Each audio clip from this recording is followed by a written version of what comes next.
आज श्रीमद् भगवत गीता के 8वें अध्याय के श्लोक नंबर 8, 9, 10, 11, 12, 13 एवं 14 का अध्ययन करेंगे और इसमें दिए हुए ज्ञान और सुविचार को अपने जीवन में उतारने की कोशिश करेंगे। तो देखते हैं 8वें श्लोक में क्या दिया हुआ है।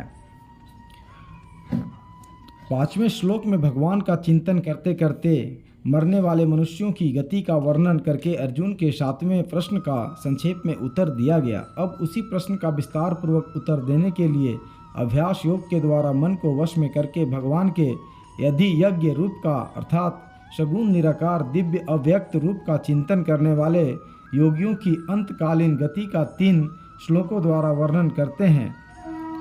कहते हैं, अभ्यास योग युक्तेन चेतसा नान्य गामिना परमं पुरुषम दिव्यम याति पार्थ अनुचिंत्यन। अर्थात हे पार्थ, यह नियम है कि परमेश्वर के ध्यान के अभ्यास रूप योग से युक्त दूसरी ओर न जाने वाले चित्त से निरंतर चिंतन करता हुआ मनुष्य परम प्रकाश स्वरूप दिव्य पुरुष को अर्थात परमेश्वर को ही प्राप्त होता है। यहाँ अभ्यास योग शब्द किसका वाचक है और चित्त का उस अभ्यास योग से युक्त होना क्या है? यम नियम आसन प्राणायाम प्रत्याहार धारणा और ध्यान के अभ्यास का नाम अभ्यास योग है। ऐसे अभ्यास योग के द्वारा जो चित्त भली भांति वश में होकर निरंतर अभ्यास में ही लगा रहता है उसे अभ्यास योग युक्त कहते हैं। आगे जानते हैं नान्यगामी कैसे चित्त को समझना चाहिए।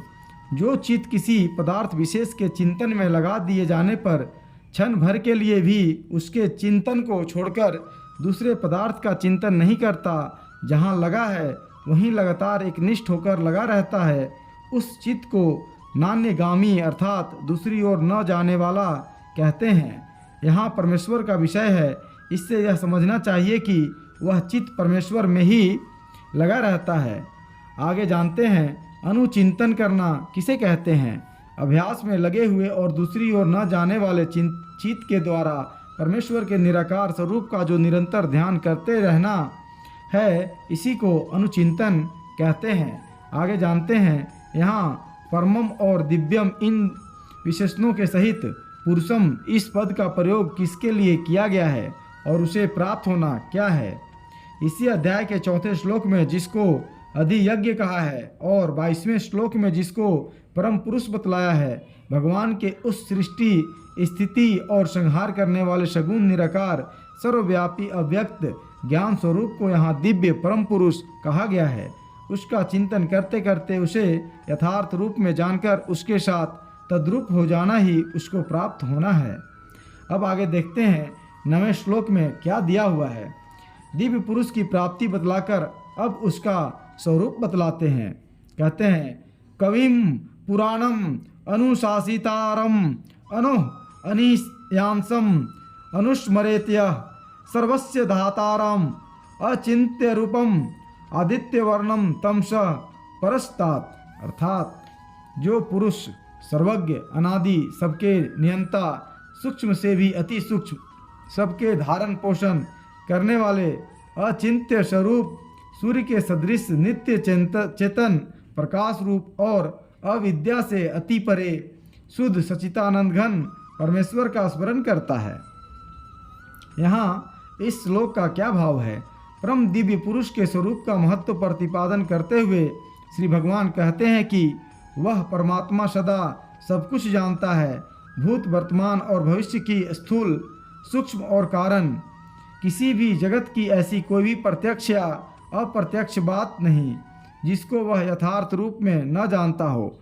इसीलिए वह सर्वज्ञ यानी कवीम है। वह सबका आदि है, उससे पहले न कोई था, न हुआ और न उसका कोई कारण ही है। वही सबका कारण और सबसे पुरातन है, इसलिए वह सनातन यानी पुराणम है। वह सबका स्वामी है, सर्वशक्तिमान है और अंतर्यामी है। वही सबका नियंत्रण करता है और वही सबके शुभ अशुभ कर्म फलों का यथा योग विभाग करता है। इसीलिए वह सबका नियंता अर्थात अनुशासितारम है। इतना शक्तिमान होने पर भी वह अत्यंत ही सूक्ष्म है। जितने भी सूक्ष्म से सूक्ष्म तत्व हैं वह उन सबसे बढ़कर सूक्ष्म है और सबसे सब में सदा व्याप्त है। इसी कारण सूक्ष्मदर्शी पुरुषों की सूक्ष्म से सूक्ष्म बुद्धि ही उसका अनुभव करती है। इसीलिए वह सूक्ष्मतम यानी अनोरणीयांसम है। इतना सूक्ष्म होने पर भी समस्त विश्व ब्रह्मांड का आधार वही है, वही सबका धारण पालन पोषण करता है। इसीलिए वह धाता सर्वस्य धाताराम है। सदा सब में व्याप्त और सबके धारण पोषण में लगे रहने पर भी वह सबसे इतना परे और इतना अतीन्द्रिय है कि मन के द्वारा उसके यथार्थ स्वरूप का चिंतन ही नहीं किया जा सकता। मन और बुद्धि में जो चिंतन और विचार करने की शक्ति आती है उसका मूल स्रोत वही है। ये उसी की जीवन धारा को लेकर जीवित और कार्यशील रहते हैं। वह निरंतर इनको और सबको देखता है तथा इनमें शक्ति संचार करता रहता है, किंतु ये उसको नहीं देख पाते। इसीलिए वह अचिंत्य स्वरूप यानी अचिंत्य रूपम है। अचिंत्य होने पर भी वह प्रकाशमय है और सदा सर्वदा सबको प्रकाश देता रहता है। जैसे सूर्य स्वयं प्रकाश स्वरूप है और अपने प्रकाश से संपूर्ण जगत को प्रकाशित करता है, वैसे ही वह स्वयं प्रकाश परम पुरुष अपने अखंड ज्ञानमयी दिव्य ज्योति से सदा सर्वदा सबको प्रकाशित करता है।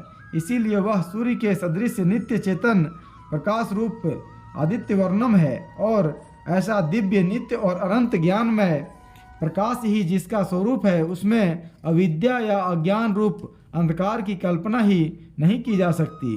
जैसे सूर्य ने कभी अंधकार को देखा ही नहीं, वैसे ही उसका स्वरूप भी सदा सर्वदा अज्ञानतम से सर्वथा रहित है, बल्कि घोर रात्रि के अत्यंत अंधकार को भी जैसे सूर्य का पूर्वाभास ही नष्ट कर देता है, वैसे ही घोर विषयी पुरुष का ज्ञान भी उसके ज्ञानमय प्रकाश की उज्ज्वल किरणें पाकर नष्ट हो जाता है। इसीलिए वह अविद्या से अति परे तमसः परस्तात है। ऐसे शुद्ध सच्चिदानंद घन परमेश्वर का पुरुष को सदा स्मरण करना चाहिए। आगे जानते हैं, यहाँ जब भगवान का प्रयुक्त स्वरूप अचिंत्य है, उसका मन बुद्धि से चिंतन ही नहीं किया सकता, तब उसके स्मरण करने की बात कैसे कही गई। यह सत्य है कि अचिंत्य स्वरूप की यथार्थ उपलब्धि मन बुद्धि को नहीं हो सकती, परंतु उसके जो लक्षण यहाँ बतलाए गए हैं, इन लक्षणों से युक्त समझकर उसका बार बार स्मरण और मनन तो हो ही सकता है, और ऐसा स्मरण मनन ही स्वरूप की यथार्थ उपलब्धि में हेतु होता है। इसीलिए उसके स्मरण की बात कही गई है और यह कहना उचित ही है। अब आगे देखते हैं 10वें श्लोक में क्या दिया हुआ है।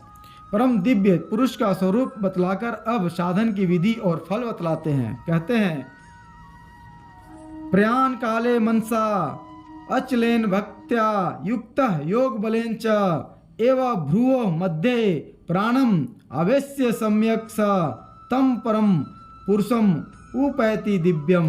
अर्थात वह भक्ति युक्त पुरुष अंत काल में भी योग बल से भ्रिकुटी के मध्य में प्राण को अच्छी प्रकार स्थापित करके फिर निश्चल मन से स्मरण करता हुआ उस दिव्य स्वरूप परम पुरुष परमात्मा को ही प्राप्त होता है। यहाँ भक्त्या युक्त का क्या अभिप्राय है। भक्त्या युक्त का अर्थ है भक्ति से युक्त। भगवत विषयक अनुराग का नाम भक्ति है। जिसमें भक्ति होती है वही भक्ति से युक्त है। अनुराग या प्रेम किसी न किसी प्रेमास्पद में होता है। इससे यह समझना चाहिए कि यहाँ निर्गुण निराकार ब्रह्म की अहंग्रह उपासना का अर्थात ज्ञान योग का प्रसंग नहीं है, उपास्य उपासक भाव से की जाने वाली भक्ति का प्रसंग है। आगे जानते हैं योग बल क्या है, त्रिकुटी के मध्य का स्थान कौन सा है और प्राणों को वहाँ अच्छी तरह स्थापन करना किसे कहते हैं तथा वह किस प्रकार किया जाता है। 8वें श्लोक में बतलाया हुआ अभ्यास योग यानी अष्टांग योग ही योग है। योगाभ्यास से उत्पन्न जो यथा योग्य प्राण संचालन और प्राण निरोध का सामर्थ्य है उसका नाम योग बल है। दोनों भौहों के बीच में जहाँ योग शास्त्र के जानने वाले पुरुष आज्ञा चक्र बतलाया करते हैं वही भ्रिकुटी के मध्य का स्थान है। कहते हैं कि यह आज्ञा चक्र द्विदल है। इसमें त्रिकोण योनि है। अग्नि, सूर्य और चंद्र इसी त्रिकोण में एकत्र होते हैं। जानकार योगी पुरुष महाप्रयाण के समय योग बल से प्राणों को यहीं लाकर स्थिर रूप से निरुद्ध कर देते हैं। इसी का नाम अच्छी तरह प्राणों का स्थापन करना है। इस प्रकार आज्ञा चक्र में प्राणों का निरोध करना साधन सापेक्ष है। इस आज्ञा चक्र के समीप सप्त कोश हैं, जिनके नाम हैं इंदु, बोधनी, नाद, अर्धचंद्रिका, महानाद यानी सोम, सूर्याग्नि, रूपनी, कला और उन्मनी। प्राणों के द्वारा उन्मनी कोश में पहुंचकर जाने पर जीव परम पुरुष को प्राप्त हो जाता है। फिर उसका पराधीन होकर जन्म लेना बंद हो जाता है। वह या तो जन्म लेता ही नहीं और लेता है तो लोक उपकार के लिए स्वेच्छा से या भगवत इच्छा से। इस साधना की प्राणी किसी अनुभवी योगी महात्मा से ही जानी जा सकती है। किसी को भी केवल पुस्तक पढ़कर योग साधना नहीं करनी चाहिए। वैसा करने से लाभ के बदले हानि की भी अधिक संभावना है। आगे जानते हैं अचल मन के क्या लक्षण हैं। 8वें श्लोक में जिस अर्थ में मन को नान्यगामी कहा है, यहाँ उसी अर्थ में अचल कहा गया है। भाव यह है कि जो मन ध्येय वस्तु में स्थित होकर वहाँ से जरा भी नहीं हटता, उसे अचल कहते हैं। आगे जानते हैं परम दिव्य पुरुष के क्या लक्षण हैं। परम दिव्य पुरुष के लक्षणों का वर्णन 8वें और 9वें श्लोकों में देखना चाहिए। अब आगे जानते हैं 11वें श्लोक में क्या दिया हुआ है। 5वें श्लोक में भगवान का चिंतन करते करते मरने वाले साधारण मनुष्य की गति का संक्षेप में वर्णन किया गया। फिर 8वें से 10वें श्लोक तक भगवान के अधियज्ञ नामक सगुण निराकार दिव्य अव्यक्त स्वरूप का चिंतन करने वाले योगियों की अंतकालीन गति के संबंध में बतलाया। अब 11वें श्लोक से 13वें तक परम अक्षर निर्गुण निराकार पर ब्रह्म की उपासना करने वाले योगियों की अंतकालीन गति का वर्णन करने के लिए पहले उस अक्षर ब्रह्म की प्रशंसा करके उसे बतलाने की प्रतिज्ञा करते हैं और 11वें श्लोक के माध्यम से कहते हैं यत् अक्षरम वेद विदः वदन्ति विसन्ति यत् यतयः वितरागा यत् इच्छन्त ब्रह्मचर्यं चरन्ति तत् ते पदम संग ग्रहेन प्रोक्षे। अर्थात वेद के जानने वाले विद्वान जिस सच्चिदानंद घन रूप परम पद को अविनाशी कहते हैं, आसक्ति रहित यत्नशील सन्यासी महात्मा जन जिसमें प्रवेश करते हैं और जिस परम पद को चाहने वाले ब्रह्मचारी लोग ब्रह्मचर्य का आचरण करते हैं, उस परम पद को मैं तेरे लिए संक्षेप से कहूँगा। यहाँ वेद विदा पद का क्या भाव है। जिससे परमात्मा का ज्ञान होता है उसे वेद कहते हैं। वह वेद इस समय 4 संहिताओं के और ऐतरेयादि ब्राह्मण भाग के रूप में प्राप्त हैं। वेद के प्राण और वेद के आधार हैं। पर ब्रह्म परमात्मा वे ही वेद के तात्पर्य हैं।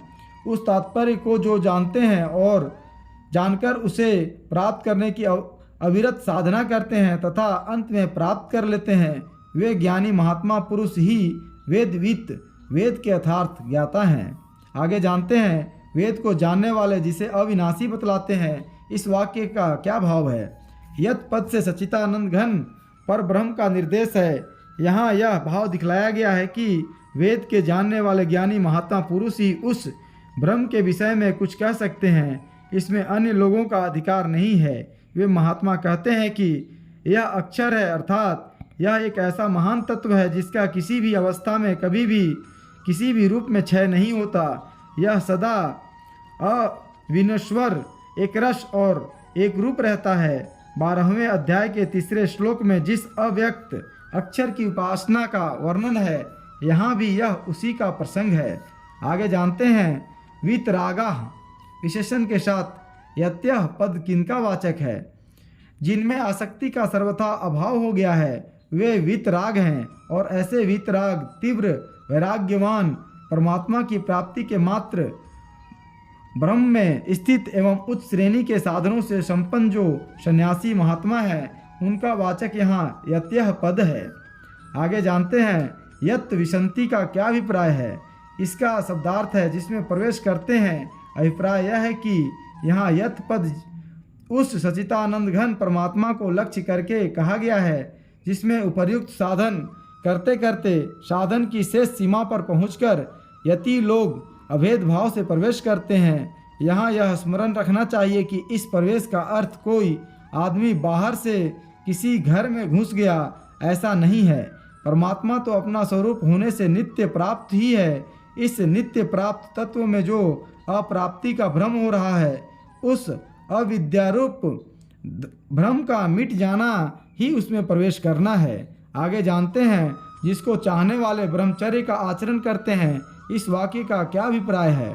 यद पद उसी ब्रह्म का वाचक है जिसके संबंध में वेदविद लोग उपदेश करते हैं, और वीतराग यति जिसमें अभेद भाव से प्रवेश करते हैं। यहाँ इस कथन से यह भाव समझना चाहिए कि उसी ब्रह्म को प्राप्त करने के लिए ब्रह्मचारी ब्रह्मचर्य व्रत का पालन करते हैं।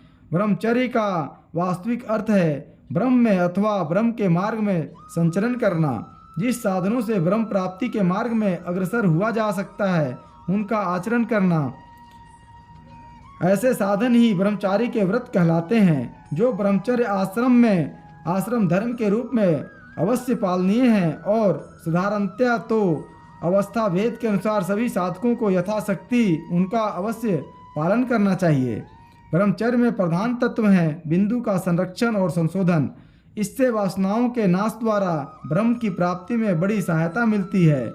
ऊर्ध्वरेता नैष्ठिक ब्रह्मचारियों का तो वीर्य किसी भी अवस्था में अधोमुखी होता ही नहीं, अतएव वे तो ब्रह्म के मार्ग में अनायास ही आगे बढ़ जाते हैं। इनसे निम्न स्तर में वे हैं जिनका बिंदु अधोगामी तो होता है, परंतु वे मन वचन और शरीर से मैथुन का सर्वथा त्याग करके उसका संरक्षण कर लेते हैं। यह भी एक प्रकार से ब्रह्मचर्य ही है। इसी के लिए गरुड़ पुराण में कहा है, कर्मणा मनसा वाचा सर्वा अवस्थासु सर्वदा सर्वत्र मैथुन त्यागो ब्रह्मचर्यम प्रच्यथते। सब तरह की स्थिति में सर्वदा मन वाणी और कर्म से मैथुन का त्याग ब्रह्मचर्य कहलाता है। आश्रम व्यवस्था का लक्ष्य भी ब्रह्म की ही प्राप्ति है। ब्रह्मचर्य सबसे पहला आश्रम है। उसमें विशेष सावधानी के साथ ब्रह्मचर्य के नियमों का पालन करना आवश्यक है। इसीलिए कहा गया है कि ब्रह्म की इच्छा करने वाले यानी ब्रह्मचारी ब्रह्मचर्य का आचरण करते हैं। आगे जानते हैं, वह पद मैं तुझे संक्षेप में कहूँगा। इस वाक्य का क्या अभिप्राय है। इस वाक्य से भगवान ने यह प्रतिज्ञा की है कि उपर्युक्त वाक्यों में जिस पर ब्रह्म परमात्मा का निर्देश किया गया है, वह ब्रह्म कौन है और अंत काल में किस प्रकार साधन करने वाला मनुष्य उसको प्राप्त होता है, यह बात मैं तुम्हें संक्षेप में कहूँगा। आगे अब देखते हैं 12वें श्लोक में क्या दिया हुआ है। पूर्व श्लोक में जिस विषय का वर्णन करने की प्रतिज्ञा की थी, अब 2 श्लोकों में उसी का वर्णन करते हैं। कहते हैं 12वां श्लोक, सर्वद्वाराणि संयम्य मनः हृदि निरुध्य च मूर्घनि आधाय आत्मनः प्राणम आस्थितः योग धारणाम। 13वां श्लोक, ओम इति एकाक्षरम ब्रह्म व्याहरणम माम अनुस्मरन् यः प्रयाति तैजन देहम सह याति परमाम गतिम। अर्थात सब इंद्रियों के द्वारों को रोककर तथा उनको हृदय में स्थित करके फिर उस जीते हुए मन के द्वारा प्राण को मस्तक में स्थापित करके परमात्मा संबंधी योग धारणा में स्थित होकर जो पुरुष ओम इस एक अक्षर रूप ब्रह्म को उच्चारण करता हुआ और उसके अर्ध स्वरूप मुझ निर्गुण ब्रह्म का चिंतन करता हुआ शरीर को त्याग कर जाता है, वह पुरुष परम गति को प्राप्त होता है। यहाँ सब द्वारों का रोकना क्या है। श्रोत्रादि 5 ज्ञानेंद्रिय और वाणी आदि 5 कर्मेंद्रिय, इन 10 इंद्रियों के द्वारा विषयों का ग्रहण होता है, इसीलिए इनको द्वार कहते हैं। इसके अतिरिक्त इनके रहने के स्थानों यानी गोलकों को भी द्वार कहते हैं। इन इंद्रियों को बाह्य विषयों से हटाकर अर्थात देखने सुनने आदि की समस्त क्रियाओं को बंद करके, साथ ही इंद्रियों के गोलकों को भी रोककर इंद्रियों की वृत्ति को अंतर्मुख कर लेना ही सब द्वारों का संयम करना है। इसी को योग शास्त्र में प्रत्याहार कहते हैं। आगे जानते हैं, यहाँ हृदय किस स्थान का नाम है और उनको हृदय में स्थित करना क्या है। नाभि और कंठ इन दोनों स्थानों के बीच का स्थान, जिसे हृदय कमल भी कहते हैं और जो मन तथा प्राणों का निवास स्थान माना गया है, हृदय है। और इधर उधर भटकने वाले मन को संकल्प विकल्पों से रहित करके हृदय में निरुद्ध कर देना ही उसको हृदय में स्थिर करना है। आगे जानते हैं प्राणों को मस्तक में स्थापित करने के लिए कहने का क्या अभिप्राय है। मन को हृदय में रोकने के बाद प्राणों को ऊर्ध्वगामी नाड़ी के द्वारा हृदय से ऊपर उठाकर मस्तक में स्थापित करने के लिए कहा गया है। ऐसा करने से प्राणों के साथ साथ मन भी वहीं जाकर स्थित हो जाता है। आगे जानते हैं योग धारणा में स्थित रहना क्या है और योग धारणाम के साथ आत्मनः पद देने का क्या अभिप्राय है।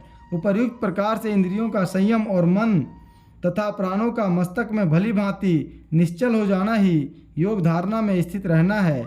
आत्मनः पद से यह बात दिखलाई गई है कि यहाँ परमात्मा से संबंध रखने वाली योग धारणा का विषय है, अन्य देवता आदि विषयक चिंतन से या प्रकृति के चिंतन से संबंध रखने वाली धारणा का विषय नहीं है। आगे जानते हैं यहाँ ओंकार को एकाक्षर कैसे कहा और उसे ब्रह्म कहने का क्या अभिप्राय है। 10वें अध्याय के 25वें श्लोक में भी ओंकार को एक अक्षर कहा है।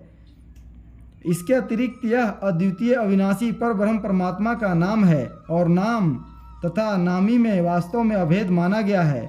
इसलिए भी ओंकार को एक अक्षर और ब्रह्म कहना उचित ही है। कठोपनिषद में भी कहा है यह अक्षर ही ब्रह्म है, यह अक्षर ही परम है। इसी अक्षर को जानकर ही तो जिसकी इच्छा करता है उसे वही प्राप्त हो जाता है। आगे जानते हैं वाणी आदि इंद्रियों के और मन के रुक जाने पर तथा प्राणों के मस्तक में स्थापित हो जाने पर ओंकार का उच्चारण कैसे हो सकेगा। यहाँ वाणी से उच्चारण करने के लिए नहीं कहा गया है। उच्चारण करने का अर्थ मन के द्वारा उच्चारण करना ही है। आगे जानते हैं यहाँ माम पद किसका वाचक है और उसका स्मरण करना क्या है।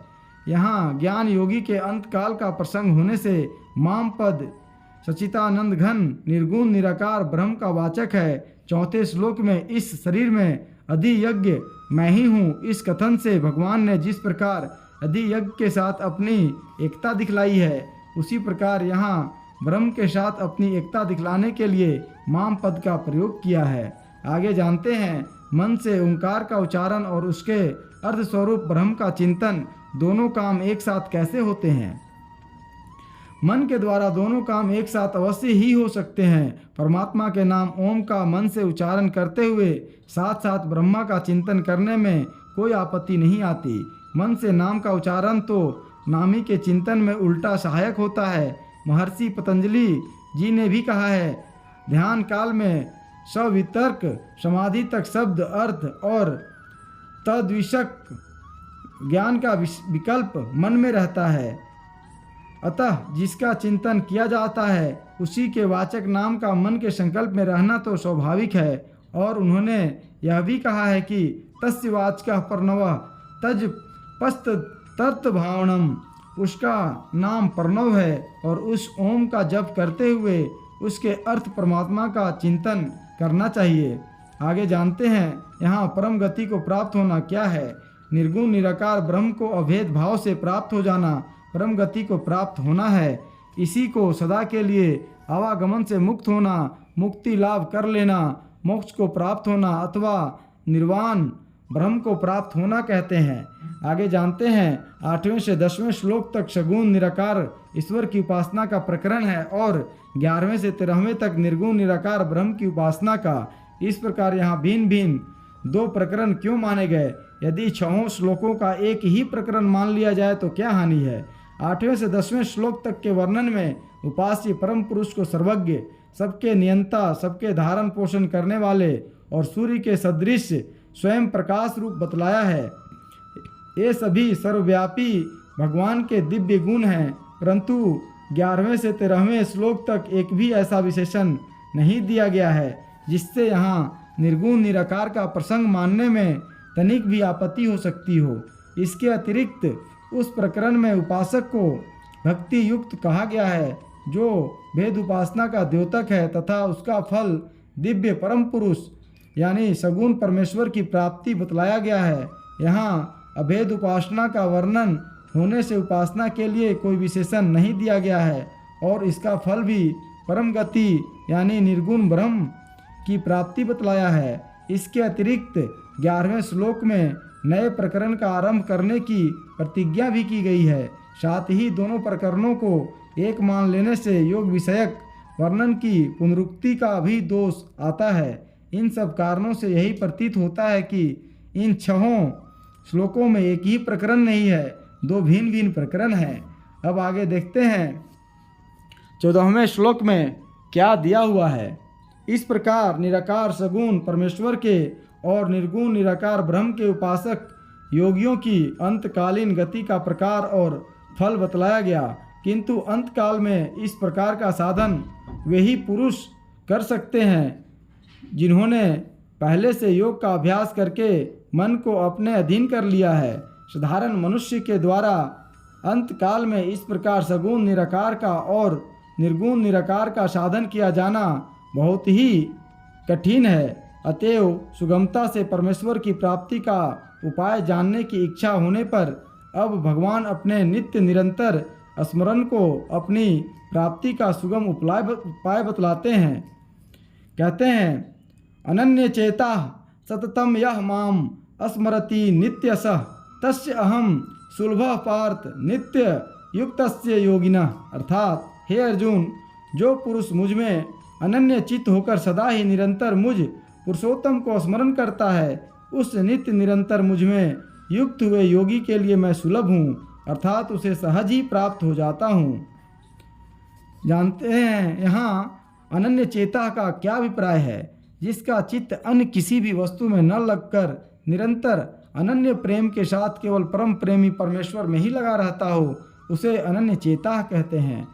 आगे जानते हैं यहाँ सततम और नित्यसः इन 2 पदों के प्रयोग का क्या भाव है। सततम पद से यह दिखलाया गया है कि एक क्षण का भी व्यवधान न पड़कर लगातार स्मरण होता रहे, और नित्यसः पद से यह सूचित किया है कि ऐसा लगातार स्मरण आजीवन सदा सर्वदा होता ही रहे, इसमें एक दिन का भी नागा न हो। इस प्रकार 2 पदों का प्रयोग करके भगवान ने जीवन भर नित्य निरंतर स्मरण के लिए कहा है। इसका यही भाव समझना चाहिए। आगे जानते हैं यहाँ माम पद किसका वाचक है और उसको स्मरण करना क्या है। यह नित्य प्रेम पूर्वक स्मरण करने का प्रसंग है और इसमें तस्य अहम आदि भेद उपासना के सूचक पदों का प्रयोग हुआ है। अतएव यहाँ माम पद सगुण साकार पुरुषोत्तम भगवान श्री कृष्ण का वाचक है, परंतु जो श्री विष्णु और श्री राम या भगवान के दूसरे रूप को इष्ट मानने वाले हैं, उनके लिए वह रूप भी माम का ही वाच्य है तथा परम प्रेम और श्रद्धा के साथ निरंतर भगवान के स्वरूप का अथवा उनके नाम गुण प्रभाव और लीला आदि का चिंतन करते रहना ही उसका स्मरण करना है। आगे जानते हैं ऐसे भक्त के लिए भगवान सुलभ क्यों हैं। अनन्य भाव से भगवान का चिंतन करने वाला प्रेमी भक्त जब भगवान के वियोग को नहीं सह सकता, तब ये यथा माम प्रप्यन्ते तांस्तयो भाजाम्य अहम के अनुसार भगवान को ही उसका वियोग असह्य हो जाता है, और जब भगवान स्वयं मिलने की इच्छा करते हैं तब कठिनता के लिए कोई स्थान ही नहीं रह जाता। इसी हेतु से ऐसे भक्त के लिए भगवान को सुलभ बतलाया गया है। आगे जानते हैं नित्य निरंतर स्मरण करने वाले भक्त के लिए भगवान सुलभ हैं, यह तो मान लिया, परंतु भगवान का नित्य निरंतर स्मरण क्या सहज ही हो सकता है। जिनकी भगवान में और भगवत प्राप्त महापुरुषों में परम श्रद्धा और प्रेम है, जिनको यह दृढ़ विश्वास हो जाता है कि नित्य निरंतर चिंतन करने से भगवान का मिलना सुलभ है, उनके लिए तो भगवत कृपा से नित्य निरंतर भगवान का स्मरण होना सहज ही है। अवश्य ही जिनमें श्रद्धा प्रेम का अभाव है, जो भगवान के गुण प्रभाव को नहीं जानते और जिनको महत् संग का सौभाग्य प्राप्त नहीं है, उनके लिए नित्य निरंतर भगव अचिंतन होना कठिन है। इस प्रकार 14वां श्लोक समाप्त हुआ। आज के लिए इतना ही, फिर मिलेंगे अगले श्लोक में। धन्यवाद।